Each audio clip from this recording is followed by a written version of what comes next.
Hi everyone, my name is Jad and welcome to another Jad Khoury Art episode. In this episode, I'm going to share with you a painting that conveys a message of survival. I'm somehow in love with this painting, it's such a romantic one. This woman, she doesn't have a particular story, it's just the fine lines of the overall drawing is what's fascinating for me. Also, during this painting, I felt lost midway.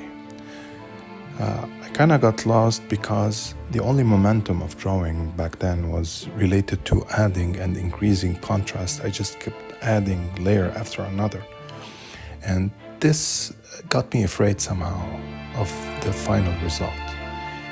I'm not the type of person that would ditch a drawing midway. So I paused and I took a step back.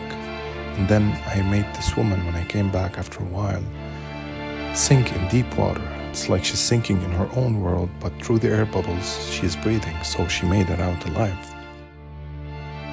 And this is something common in real life and also in the art world.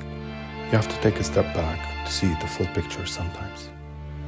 And this is it for Aquabella. It's available online at jadkhouryart.com. I hope you like it.